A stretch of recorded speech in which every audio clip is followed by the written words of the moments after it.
हो रही है ना, कौन सा विटामिन कम है, बट उसको पूरा कैसे करेंगे वो भी तो पता होना चाहिए ना। साथ में हमें विटामिन्स की आज कमी बहुत ज्यादा है, बिकॉज हमारे जो फ्रूट्स एंड वेजिटेबल्स हैं मेन सोर्स उनसे ही होता है। एंड तीसरा मेन सोर्स विटामिन मिनरल्स का रहता है हमारा जमीन। एक्चुअली जो जमीन से चीजें मिलती है ना, वो सारी मिनरल्स उसी से मिलते हैं सारे। सो सब्जियों में डायरेक्टली मिनरल्स आते हैं, इसके अलावा पानी में मिनरल्स आते हैं, और अगर आप घर में कुछ खेती कर रहे हो, कुछ भी चीज उगा रहे हो, उसके अंदर कुछ ना कुछ मिनरल्स एंड विटामिन रहते हैं।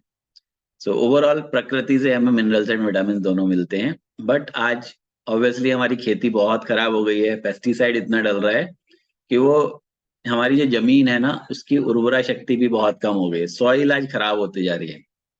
आप लोग अगर सदगुरु को जानते होंगे, एक सदगुरु करके एक आध्यात्मिक वो हैं, गुरु हैं। उन्होंने अभी एक 25,000 किलोमीटर की पूरी यात्रा करी है सिर्फ सॉइल को लेकर, पूरी दुनिया घूम के आए हो बाइक पर, और 70 ईयर्स अबव इनकी एज है। सो बहुत मतलब क्या कहते हैं उसे, तेज वाले पर्सन है और बहुत ही अच्छी बातें बताते हैं। सो उन्होंने मिट्टी को लेकर पूरी दुनिया की यात्रा करी, बिकॉज पूरी दुनिया की मिट्टी ऐसी हो रही है, और उनका जो साइंटिस्ट है उनका कहना है आगे आने वाले 50 साल के अंदर ना हमारी पूरी धरती की मिट्टी ऐसी हो जाएगी कि हम कुछ उगा ही नहीं पाएंगे। तो कुछ उगा नहीं पाएंगे तो कुछ खा नहीं पाएंगे, और ऑब्वियसली कुछ बचने वाला नहीं है। बट प्रोग्रेस की दौड़ में हम उस तरफ ध्यान ही नहीं दे रहे हैं, तो कुछ लोग हैं जो ध्यान दिला रहे हैं। रीजन क्या है, सॉइल आज हमारी इतनी खराब होती जा रही है ना कि उसके अंदर वो पोषक तत्व ही खत्म होते जा रहे हैं। पहले केचुए होते थे हमारी सॉइल के अंदर, हमारे जो खेत हैं उसके अंदर, केचुओं से क्या होता था, ऑटोमेटिकली आपकी खाद बन जाती थी अंदर। केचुए जो थे ऑटोमेटिक खाद बना देते थे, और साथ साथ जो आपकी उर्वरा शक्ति थी जमीन की बहुत बढ़ जाती थी। अभी in the mean time urea डलने लगा, बहुत सारे पेस्टिसाइड डलने लगे, कीड़े ऑब्वियसली ज्यादा हुए हैं बिकॉज कीड़ों की भी इम्यूनिटी बढ़ गई है। कीड़े भी अपने ऊपर काम कर रहे हैं ना अपनी हेल्थ को अच्छा रखने के लिए, तो उन्होंने भी इम्यूनिटी बढ़ा ली है। तो पेस्टिसाइड डालना भी आज मजबूरी बन गई है। लेकिन उस पेस्टिसाइड की वजह से नुकसान क्या हो रहा है, केचुए भी मर जाते हैं, और केचुए मरने की वजह से हमारी जमीन बहुत खराब होती जा रही है, बंजर होती जा रही है। सो ओवरऑल जो न्यूट्रिशन हमें जमीन से मिला करते थे वो भी खत्म होते जा रहे हैं, वो भी कम होते जा रहे हैं। फिर भी हमें एटलीस्ट, और हम लोगों को ना पता भी नहीं है कि क्या खाना चाहिए, हमें तो यही लगता है कि जो हम बचपन से खाते आ रहे हैं, जो हमारे मम्मी पापा खा रहे थे वही ठीक है, चलो उसी से सब पूरा हो जाएगा। बट आज सिनेरियो बिल्कुल चेंज हो चुका है, 100% चेंज हो चुका है एक्चुअली। जो 20-25 साल पहले, इवन 25 साल पहले भी, 90s में भी जो खाना होता था ना, आज उससे बहुत बदतर हो गया है, बहुत बदतर हो गया है। सो अगर आपने अपने बचपन में भी, हम सब लोग मोस्टली यहाँ पर 30-40 साल की एज के बीच के हैं, कुछ हमारे 60 ईयर्स अबव, 70 ईयर्स अबव भी हैं हमारे साथ। लेकिन अगर मैं अपनी भी बात करूं तो मेरी 43 रनिंग एज है, तो जो हमने 90s में भी खाना खाया ना, दैट वाज फार गुड। आज से बहुत बेटर था 20-25 साल पहले भी। लेकिन आज खाना बहुत खराब हो चुका है, और हमें पता भी नहीं होता कि हम खाएं क्या, जिससे हम अपनी ये सारी डेफिशिएंसीज को ना होने दें या पूरी करें। तो पहले तो ये जानते हैं माइक्रो न्यूट्रिशंस होते क्या है, इनका काम क्या होता है। माइक्रो न्यूट्रिशंस होते हैं बेसिकली विटामिन एंड मिनरल्स। और विटामिन में, माइक्रो न्यूट्रिशन में कौन कौन से बेसिक आते हैं, आज विटामिन की बात करते हैं। विटामिन में विटामिन ए, विटामिन बी का कॉम्प्लेक्स, विटामिन बी के हमारे कॉम्प्लेक्स है जिसके अंदर लगभग 7-8 विटामिन आते हैं, B1, B2, B3, B5, B6, B7, B9, B12। ये सारे विटामिन बी के ग्रुप के हैं। और विटामिन बी कॉम्प्लेक्स की कमी की वजह से बहुत सारी दिक्कतें होती हैं। देन विटामिन सी इम्यूनिटी के लिए बहुत अच्छा है, विटामिन डी हड्डियों के लिए बहुत अच्छा है, मसल्स के लिए बहुत अच्छा है, विटामिन ई एंड विटामिन के। सो ये सारे विटामिन हमारे को रेगुलर बेसिस पर रिप्लेनिश करने पड़ते हैं बॉडी के अंदर। इसमें से विटामिन डी बॉडी स्टोर करती है, बाकी के विटामिन हमारे विटामिन के थोड़ा स्टोर कर लेती है, अदरवाइज बाकी के विटामिन जो है ना हमें रिप्लेनिश करने होते हैं रेगुलर बेसिस पर। वो रिप्लेनिश नहीं होने की वजह से हमारे को धीरे धीरे डेफिशिएंसीज होने लगती हैं, डेफिशिएंसीज के बाद फिर वो डिसीज में कन्वर्ट हो जाती हैं। सो कोई भी बीमारी आपको जब हो रही है, सो वो एक्चुअली में कोई बीमारी एकदम से कभी भी नहीं आती है, आपकी बॉडी में कुछ डेफिशिएंसीज पैदा करती हैं। अपार्ट फ्रॉम कुछ बीमारियां जो बाहर से आती हैं, लाइक बैक्टीरिया से, वायरस से जो बीमारी आ रही है वो एक अलग चीज है। बट जैसे कोई मेटाबॉलिक डिसीज है, या फिर आपको कुछ थकावट लगना, मसल्स आपके एकदम से वीक हो जाना, वो एकदम से नहीं होता है। वो टाइम बीइंग बहुत लंबे समय तक जब हम डेफिशिएंट रहते हैं किसी ना किसी न्यूट्रिशन का, और खासतौर पर माइक्रो न्यूट्रिशन का, तब हमारी वो डेफिशिएंसीज में कन्वर्ट होती है, और डेफिशिएंसीज से फिर हमें डिसीज में कन्वर्ट होती है। So it will take 4-5 years, क्योंकि बॉडी थोड़ा स्टोर करके रखती है, और ये बहुत छोटे छोटे, बहुत छोटी मात्रा में जरूरत होती है एक्चुअली इसकी। तो सपोज कीजिए अगर बॉडी ने अगर 20 mg भी विटामिन कोई स्टोर कर रखा है, तो उसकी डेली नीड जो है ना वो पॉइंट्स में है, 0.00 में है। सो वो चलता रहता है, काफी समय तक चलता रहता है, तो आपको एकदम से डेफिशिएंसी महसूस नहीं होती है। बट लॉन्ग टाइम जब हम उसको रिप्लेनिश ही नहीं करते हैं, तो उसके बाद फिर डेफिशिएंसी होती है, कमजोरी, थकावट लगने लगती है, और फिर वो डिसीज में कन्वर्ट हो जाती है। सो दैट्स वाई, लाइक एक फॉर एग्जांपल विटामिन डी आजकल most of the people vitamin D deficient हैं। खासतौर पर जो ठंडे एरिया में रहते हैं, जहाँ धूप कम निकलती है, वहां पर बहुत ज्यादा लोग डेफिशिएंट होते हैं, क्योंकि सूरज से मिलता है डायरेक्टली हमें विटामिन डी। लेकिन एक तो पहली चीज क्या कि हम सूरज की रोशनी में जाना नहीं चाहते, हमारी स्किन खराब हो जाएगी, काले हो जाएंगे ना। सेकेंडली, कई जगह धूप आती भी नहीं है, और अगर आती भी है तो इतने, जैसे कुछ लोग गर्मियों के इलाके हैं जो गर्मी ज्यादा रहती है, जैसे वेस्ट में हो गया, ईस्ट में हो गया, तो वहां पर लोग क्या है कि सन को डायरेक्टली फेस ही नहीं करते हैं, सनस्क्रीन लगा कर जाते हैं। सो इससे आज रेगुलरली बेसिस पर ना लोगों के बॉडी के अंदर डेफिशिएंसीज विटामिन डी की होती जा रही है। तो विटामिन डी की जब डेफिशिएंसी होती है तो क्या आपको सिम्टम दिखते हैं? वीकनेस आने लगती है, थोड़ी सी थकावट महसूस होती है, हाथ पैरों में पेन होने लगता है। और जब ये डेफिशिएंसीज ज्यादा बढ़ जाती है, डिसीज में कन्वर्ट होती है। डिसीज से क्या क्या आ सकती हैं? इससे बहुत सारी, विटामिन डी की डेफिशिएंसी से बहुत सारी डिसीजेज हो सकती हैं। आपकी हड्डियां कमजोर हो सकती हैं, इतनी कमजोर कि आप थोड़ा सा गिरो और टूट जाए, और थोड़ा सा मोड़ो तो भी टूट जाए, ऐसी हो सकती हैं आपकी हड्डियां, है ना। तो विटामिन डी की कमी से आपके दांत बहुत कमजोर हो सकते हैं, कि दांत आप ऐसे हाथ से हिलाओ गिर जाए, तो ऐसा भी हो सकता है विटामिन डी की डेफिशिएंसी की वजह से। तो इसीलिए विटामिन डी बहुत ज्यादा इंपॉर्टेंट है। सेम है, सारे विटामिन बहुत ज्यादा इंपॉर्टेंट है आपको रेगुलर बेसिस पे हेल्दी रखने के लिए, क्योंकि विटामिन क्या करते हैं, हमारी बॉडी के अंदर ना एंटी लॉकिंग का सिस्टम लगाते हैं। मतलब हम जैसे घर से बाहर जाते हैं तो हम 2 ताले लगाते हैं ना, कम से कम 2 दरवाजे होते हैं घर में, एक लकड़ी वाला, एक ऊपर जाली वाला, या फिर कोई लोहे का, कुछ लोग वो चैनल वाला लगवाते हैं, कुछ लोग शटर ही लगा देते हैं पूरा, है ना। तो किस लिए लगाते हैं? ताकि कोई भी बाहर का व्यक्ति ना आ सके, या कोई अनवांटेड पर्सन ना आ सके, सेफ रहे हमारा घर। तो सेम जो विटामिन का काम है हमारी बॉडी में लॉकिंग सिस्टम का है। सो ये समझो कि विटामिन अगर पूरे हैं तो आपकी बॉडी में कोई बाहर का इन्वेडर यानी बैक्टीरिया, वायरस जल्दी से अटैक नहीं कर पाएगा, वायरल नहीं होगा आपको जल्दी से। मौसम चेंज होगा तो आपका एकदम से गला खराब नहीं हो जाएगा, एकदम से खांसी जुकाम नहीं हो जाएगा आपको। सो विटामिन पूरे रखेंगे तो ये सारे हमें फायदे होते हैं। इसके साथ साथ और बहुत सारे रोल्स प्ले करते हैं विटामिन। आपके ब्लड को अच्छा रखते हैं, आपके सेल्स तक न्यूट्रिशंस को लेकर जाते हैं। नहीं, बहुत सारे काम है जो विटामिन के होते हैं, अलग अलग विटामिन के। सो विटामिन ए की अगर हम बात करें, विटामिन ए हमारी आंखों के लिए बहुत इंपॉर्टेंट है। विटामिन ए की कमी से आंखें वीक हो जाती हैं, हमें चश्मा लग जाता है। धीरे धीरे रतौंधी जैसे जो होते हैं ना, जो क्या बोलते हैं उसे, मोतियाबिंद जैसे रोग जो है वो भी विटामिन ए की कमी से होते हैं। सो इसको पूरा करने के लिए, पूरा रखने के लिए एक्चुअली हमारे पास अलग अलग टाइम पे अलग अलग सोर्सेज होते हैं। सो नॉन वेजिटेरियन सोर्सेज भी हैं, वेजिटेरियन सोर्सेज भी हैं। वेजिटेरियन सोर्सेज में अगर हम बात करें तो शकरकंदी जो आती है, sweet potato, that is good source of vitamin A. अभी ये जो सर्दियों का टाइम है ना, इस टाइम पे विटामिन ए पूरा करने के बहुत अच्छे सोर्सेज हैं, और ये अगर आप अपनी डाइट में हर दूसरे तीसरे दिन इनमें से चीजें कुछ ऐड कर लोगे ना, तो विटामिन ए आपकी बॉडी स्टोर कर लेगी, क्योंकि आपका गर्मियों में भी चलता रहेगा, आपकी आंखें अच्छी रहेंगी गर्मियों के अंदर भी, है ना। आपकी बॉडी में विटामिन ए पूरा हो जाएगा। लाइक उसमें शकरकंदी आप खा सकते हो हर दूसरे तीसरे दिन।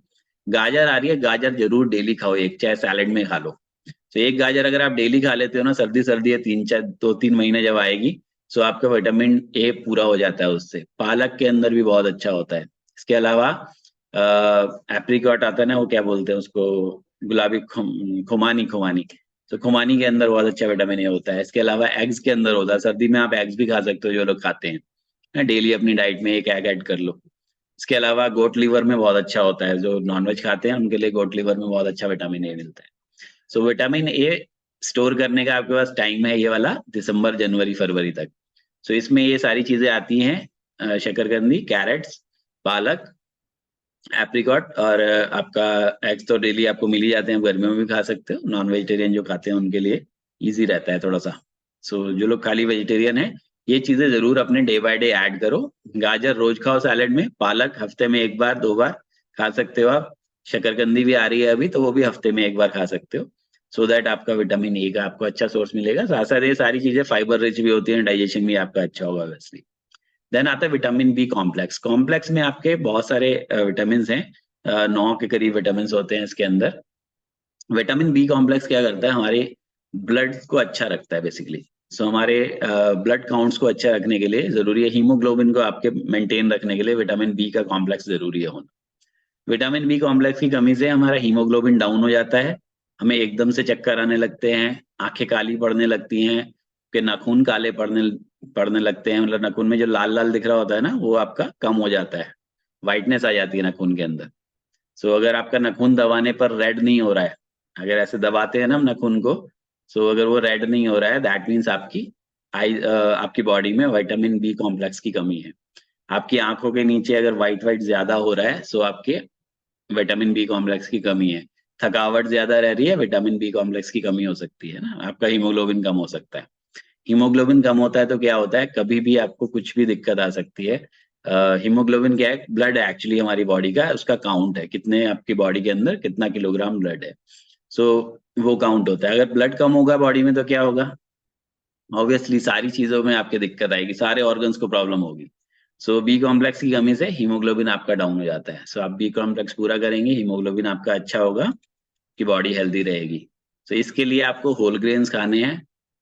मैं हमेशा कहता हूँ हम जो सारी चीजें फॉलो करा रहे हैं ना, इसमें बहुत सारी चीजें ऑटोमेटिकली मिल जाती हैं। होल ग्रेन्स यानी कि क्या, साबुत अनाज। हम लोग हमेशा कहते हैं साबुत अनाज खाओ, साबुत अनाज खाओ, है ना। तो इसमें आप रागी ऐड कर सकते हो, बाजरा ऐड कर सकते हो, जौ ऐड कर सकते हो। सो रागी के अंदर बहुत अच्छा कैल्शियम भी आपको मिलता है, रागी के अंदर बहुत अच्छा मैग्नीशियम भी आपको मिलता है, प्रोटीन भी मिलता है। सो ऐसे ऐसे होल ग्रेन्स है ना कि आप उसकी एक रोटी खा लोगे दैट इज क्वाइट सफिशियंट, आपका पेट भी भर जाता है। बाजरे की आप एक रोटी खा लो, आपका पेट भर जाता है। रागी की एक रोटी खा लो, पेट भी भर जाता है आपका। सो होल ग्रेन्स आपने जरूर ऐड करने हैं अपनी डाइट में। देन ऑब्वियसली विटामिन बी भी हमें नॉन वेजिटेरियन प्रोडक्ट से मिलता है, मीट से, पोल्ट्री से, फिश से, एग से, इन सब से भी मिलता है। डेयरी प्रोडक्ट्स के अंदर भी मिलता है। इसके अलावा लीफी वेजिटेबल्स जितनी भी हैं, सर्दियों का दिन, सर्दियों का जो समय है ना, ये सारे विटामिन रिच सब्जियां आती हैं इसके अंदर। पालक हो गया, सरसों हो गया, मेथी हो गया, जितनी भी हरी वेजिटेबल्स आ रही हैं, they all are vitamin B complex rich. और इसके अलावा नट्स, बादाम, अखरोट, किशमिश, इन सब के अंदर विटामिन बी कॉम्प्लेक्स रहता है। सो ये सब चीजें आपने रेगुलर बेसिस पे डाइट में अपनी ऐड रखनी है। Then comes to vitamin C. Vitamin C बहुत इंपॉर्टेंट है आपकी इम्यूनिटी को अच्छा रखने के लिए। इम्यून सिस्टम अच्छा रहेगा तो हमारे को बीमारियों से हम बचे रहते हैं। कुछ अगर बैक्टीरिया वायरस आ भी गया तो उससे लड़कर इम्यून सिस्टम उसको खत्म कर देता है। सो विटामिन सी के मेजर सोर्सेज जो हैं वो है साइट्रस फ्रूट्स। साइट्रस फ्रूट्स में ऑरेंजेस, लेमन, अंगूर हो गए, है ना। तो इस तरह के जो भी हैं, स्ट्रॉबेरी हो गई, कीवी हो गई, ये सारे विटामिन सी के रिच सोर्सेज हैं। इसके अलावा पपाया बहुत रिच सोर्स है, अमरूद बहुत रिच सोर्स है विटामिन सी का। इवन ऑरेंज से भी ज्यादा अमरूद के अंदर होता है। अमरूद का सीजन चल रहा है, अमरूद डेली ऐड करो अपनी डाइट में। इसके अलावा जो आपका शिमला मिर्च होती है, शिमला मिर्च इज अ गुड सोर्स। टमाटर बहुत अच्छा सोर्स है। ब्रोकली आती है, पालक है, ये सारी चीजें आपके, बेसिकली ये सारी चीजें आपको सब्जियों से ही मिलने वाली हैं, और वेजिटेबल से, फ्रूट से। वेजिटेबल फ्रूट्स आपने जो भी आपको अच्छे लगते हैं वो आपको जरूर ऐड करने हैं। Then comes to vitamin D. बहुत इंपॉर्टेंट विटामिन है, और इसकी डेफिशिएंसी से ऑलरेडी मैंने आपको बताया बहुत दिक्कतें आती हैं। सो विटामिन डी की डेफिशिएंसी पूरी करने के लिए जरूरत क्या है आपको, नॉन वेजिटेरियन लोग जो हैं वो फिश खा सकते हैं। फिश में लेकिन कुछ ही फिशेज हैं जिसके अंदर अच्छा रहता है, लाइक सैल्मन है, टूना है, वो इंडिया में मिलती बहुत कम है। सो उसको छोड़ दो। एग्स आप खा सकते हो, डेयरी प्रोडक्ट्स आप ले सकते हो, दूध, पनीर ऐड कर सकते हो, उसके अंदर मिलता है। इसके अलावा सबसे अच्छा जो सोर्स है that is exposure to sunlight. कम से कम, अब सर्दियां भी आ गई हैं, कम से कम 20 मिनट खुली बाहों से टी शर्ट पहनकर धूप में जरूर बैठो, मिनिमम 20 मिनट्स डेली। आपकी विटामिन डी की डेफिशिएंसी पूरी हो जाएगी, एंड बहुत जल्दी हो जाएगी, बहुत जल्दी पूरी हो जाएगी। सो विटामिन डी डेफिशिएंसी पूरी करने के लिए सर्दियों का टाइम अमेजिंग है, बहुत बढ़िया। धूप में बैठने का मजा भी आता है ना। चेहरे का डर होता है काला हो जाएगा, तो चेहरे के ऊपर कुछ डाल लो, टॉवल रख लो, चुन्नी डाल लो, और टी शर्ट पहन के हैंड्स खुले रख के, पैर घुटनों तक खुले रख के आप 20 मिनट धूप में कम से कम बैठो। मॉर्निंग की धूप रहे 8 से 11 के बीच की, that is quite good. Otherwise कभी भी बैठो, कोई दिक्कत नहीं, धूप में हर टाइम विटामिन डी मिलता है। सो आपने जरूर बैठना है विटामिन डी पूरा करने के लिए। देन विटामिन ई की बात आती है, तो विटामिन ई की जो जरूरत है हमारी स्किन को अच्छा रखने के लिए जरूरत होती है। विटामिन ई की कमी से हमारी स्किन सूखी सूखी हो जाती है, ड्राई हो जाती है। सो इसके लिए हमें नट्स खाने चाहिए, आलमंड्स, सनफ्लावर सीड्स बहुत अच्छा सोर्स है विटामिन ई का। सो विटामिन ई अगर आपकी ड्राई रहती है, स्किन ड्राई रहती है, विटामिन ई जरूर खाओ। आपकी आंखें भी अच्छी होती हैं उससे, आईज भी आपकी अच्छी होती हैं। इसके अलावा जितने भी तरह के बीज है ना, खरबूजे के बीज, तरबूज के बीज, जो भी आपको बीज मिलते हैं, चिया सीड्स, सबके अंदर विटामिन ई अच्छा मिलता है। ब्रोकली में, पालक में भी अच्छा मिलता है। इसके अलावा वेजिटेबल्स ऑयल्स में, ऑयल हमें कम ही खाने हैं, तो ऑयल हम छोड़ देते हैं, है ना। तो हम सीड से, नट से पूरा करेंगे अपना विटामिन डी। देन आता है विटामिन के। विटामिन के से अनदर बहुत इंपॉर्टेंट विटामिन है जो बॉडी स्टोर करके रखती है, लेकिन फिर भी इसको रिप्लेनिश हमने करना है। इसके लिए हमें साबुत दालें, उससे मिलता है हमें। इसके साथ साथ डेयरी प्रोडक्ट्स, ऑब्वियसली दूध, पनीर, दही, और साथ साथ ब्रोकली, पालक। अच्छा, आपने देखा ब्रोकली, पालक, मशरूम्स, ये सारी चीजों में ये सारे विटामिन में आ रहे हैं। सो ये कुछ ऐसी सब्जियां हैं जिनको सुपर फूड्स कहा जा सकता है। सो ये सुपर फूड्स हैं एक्चुअली। पालक, मेथी, जो आज ग्रीन वेजिटेबल्स आ रही है ना आजकल, सारी सुपर फूड्स हैं। सो ऐड देम, उनको ऐड करो अपनी डाइट में। चाहे आप उसका पराठा बना के, रोटी बना के खा लो, पराठा इन द सेंस रोटी बना के, उसको आटे में मैश कर लो, मेथी को, पालक को, उसकी रोटी बना के खा लो। और अगर बाजरे की रोटी, बाजरे के आटे में ऐड कर लो, रागी के आटे में ऐड कर लो, गेहूं का आटा भी मिला लो थोड़ा सा। So that will be a good option for you, कि आपको सब्जियां भी जाएंगी, साथ में आपके साथ आपका पेट भी भर जाएगा, है ना। सो आप ऐसा भी कर सकते हो कि थोड़ा सा पालक लेकर और आटे के अंदर गूंद लो, उसके अंदर थोड़ा पनीर भी मैश कर दो। सो आपको पूरा एक बढ़िया, एक कहते हैं ना, मील पूरा मिल जाएगा उसी के अंदर। या फिर आप पनीर को अगर आप ऐड करते हो, नॉर्मली हम पनीर सिंपली खाते हैं, कच्चा खाते हैं या फिर सब्जी बनाकर खाते हैं। तो पनीर को आप बेसन में ऐड कर सकते हो। बेसन का पूड़ा बनता है ना, हल्का सा ऑयल लगाकर। सो उसके अंदर आप पनीर को मैश कर लो और नमक मिर्च डाल के अपने अकॉर्डिंग वो बनाओ, बहुत प्याज टमाटर डालकर, बहुत टेस्टी भी बनता है। और उससे आपको बहुत सारे न्यूट्रिशंस भी पूरे हो जाते हैं। ओके। सो ये सारे माइक्रो न्यूट्रिशंस हैं जो कि हमारे को जरूरत है। इसके अलावा मिनरल्स बहुत सारे होते हैं जो कि हमें चाहिए होते हैं माइक्रो न्यूट्रिशंस में। इसके बारे में हम कल बात करेंगे, है ना।